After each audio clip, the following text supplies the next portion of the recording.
How's it going, YouTube, and welcome back to an episode of Behind the Blade. We are CutCrew and we're going to be showing you the ins and outs of the commercial grounds maintenance game. Let's see what is coming up this week.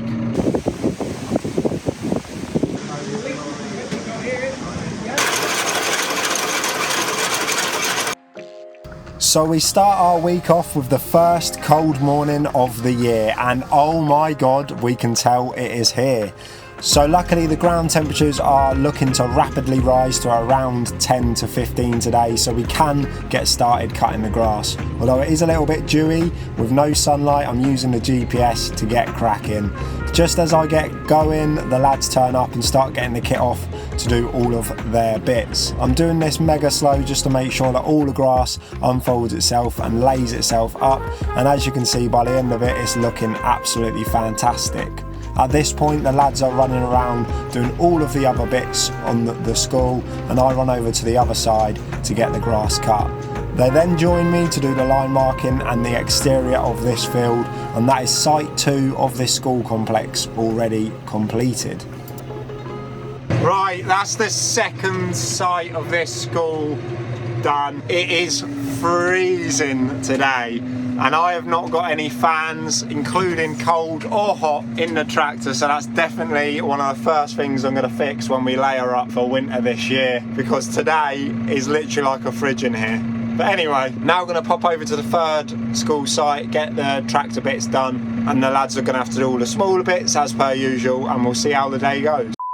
Good morning. So yesterday after the school site we had a little bit of a madness. So when we travelled to the third section of the school, there was security guards everywhere and we didn't film a lot, and it was due to a stabbing in the local area, so security was heightened, so we literally didn't film anything. One of the main issues with that is the car park was blocked for the tractor, so we couldn't get the tractor in there, so the lads had to deal with that. And then afterwards a parish council was conducted. Again, limited footage, so apologies to the viewers for that. Today the lads are at a parish council. This morning I have had a meeting with the accountant to strategise our end of year and just go over finer details. But now I am on my way to George Davie's turf, and the reason why I'm on the way to George Davie's turf is he's hosting a barley event. So the British Association of the Landscape Industry is hosting an event there with all things to do with turf. I'm going to be totally honest with you, I have no idea what's going on there today. All I know is that the very kind Freddie Smith from George Davie's turf has invited me, and it would be an honour to go. So I'll grab as much content as I can. Hopefully there's some cool information and cool bits and bobs with all things to do with turf in the industry, and we'll see how the day goes. But let's get over there and see what it's all about. So we have just arrived at George Davie's turf's farm, and I'm already excited. We've got tractors set out with sprayers, fert spreaders, there's loads of kit to look at and things like that. I think it's just to show the maintenance that does go into turf to the end user. But yeah, let's grab some footage and show you lot. So kicking off the event, we had about half an hour just mingling and taking a look at all of the stands with hot drinks and food, of course. And there's lots to look at. We started off with a little meeting in the barn talking about what we're going to accomplish in the day. And then we headed outside to my favourite bit. So here, George is talking about all of the spraying and fertilising that goes into turf. And my biggest takeaway was you're better off doing it little and often. You would not believe the amount of acreage these guys have to do to keep turf healthy. And then we moved on to the best bit, obviously, how they maintain it, how they cut it. And you can see George showing off this massive Trillo gang mower set here, and it's absolutely fantastic that he was educating landscapers and end users that a turf farm gets mowed around 60 times a year. That is a lot of mowing, but I'm sure with this piece of kit it's mega efficient and mega fun to do. It's made me wonder whether rotary's the way forward for us. Shame the tractor's green. Anyway, now we move on to the section where there's this amazing Firefly turf cutter. It's full of tech, and most of it is autonomous with GPS. I found this really interesting. You can see here a demonstration of how it cuts the grass, and then it goes up the canopy on the left through that little alley chute, or my technical jargon is not the one, but basically it goes up here, rolls the turf over as it's cutting it, goes up the conveyor belt, and then spits it onto the back where it's palletized and then dropped onto the floor. As you can see here, it's an amazing piece of kit, and I can't believe the amount of technology that is in this. These retail for around £400,000, and I beg any of the turf farms out there, if you're watching this video, please let me have a go.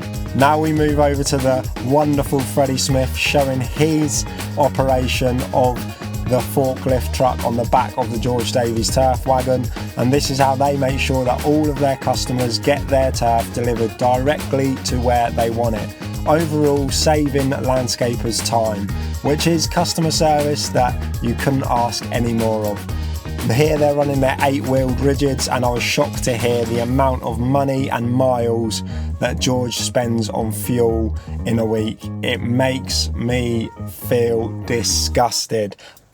I thought mine was bad, but I'll never moan again. And then there was lots of little demonstrations of other pieces of kit, where we then walked into a Q&A session, which was really good, sharing advice and tips for the industry. And there we have it. What a fantastic day it was. I just want to thank George Davies for hosting the Bali event.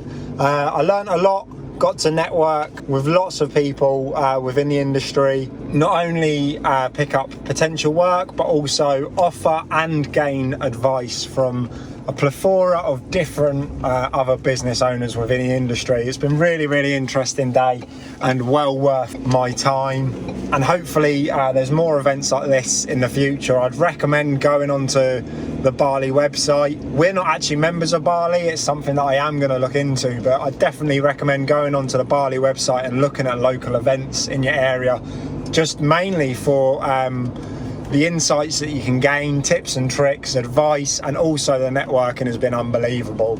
So it's now 3:15. I've got to get myself out of my nice clothes into some workwear, meet Ash at the unit. We've got to drop a van that's in for service tomorrow, and we've also got to try and get a line marking job complete as well. Pretty busy day. The lads have been at a parish council, which has all luckily gone smoothly. There's been quite a lot of growth there by the sounds of it from Ash, so it took them a little bit longer than expected. However, there was no pressure and it is now complete, so happy days. So let's get back to the unit and carry on with the rest of the day's tasks.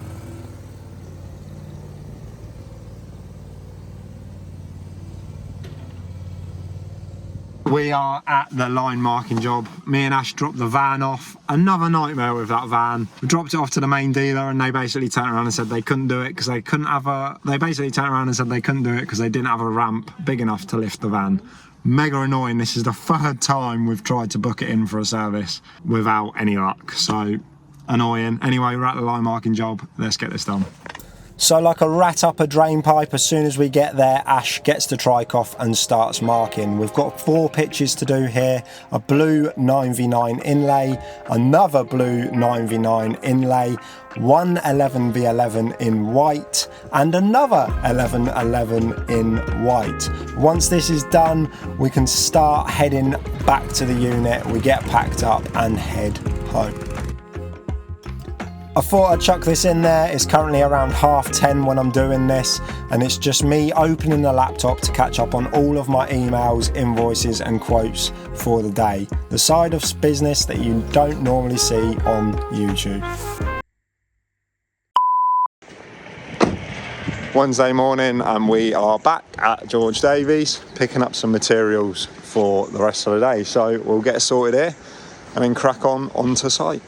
We're on site, so we've got 1 bag of topsoil right at the back of the trailer and 2 bags of top dress, and we've got a massive divot here that we need to fill in and make safe and level it all off.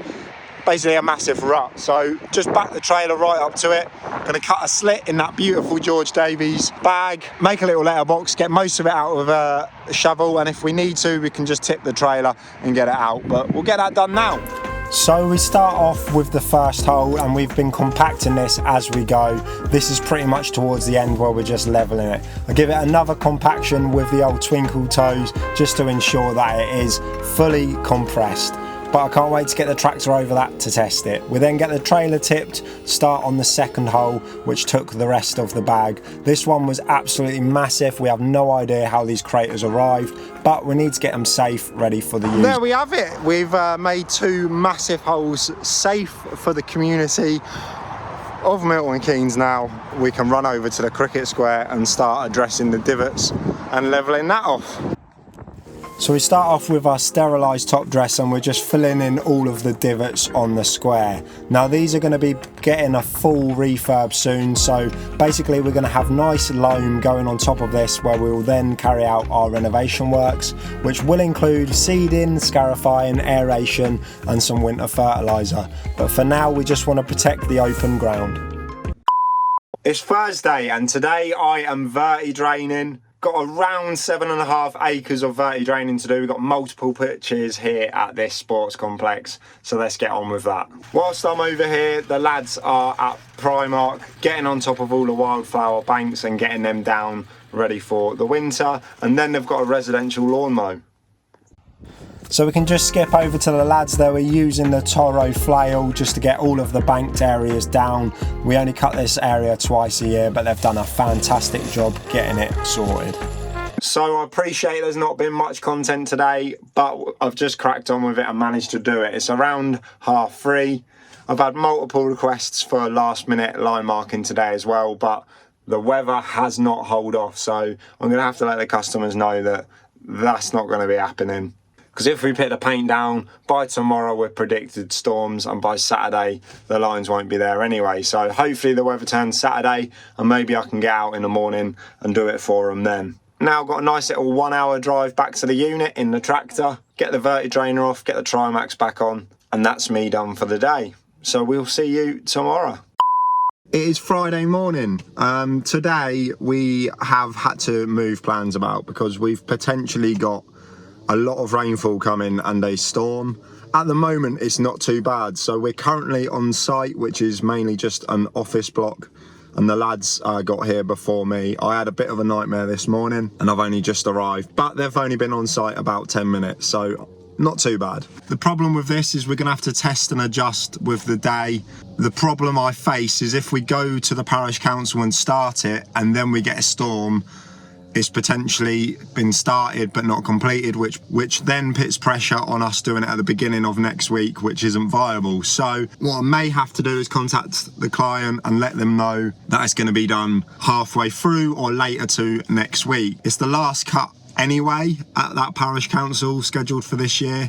I've got a feeling that they may purchase more cuts, however that means we have got a little bit of leeway, and because it's the end of the season it's not going to knock the other cuts for the rest of the season, if that makes sense. So yeah, there's going to be a bit of tactical planning today and just managing around the weather. Going to jump out now, see how Ash and Cameron are getting on, and jump on where I can.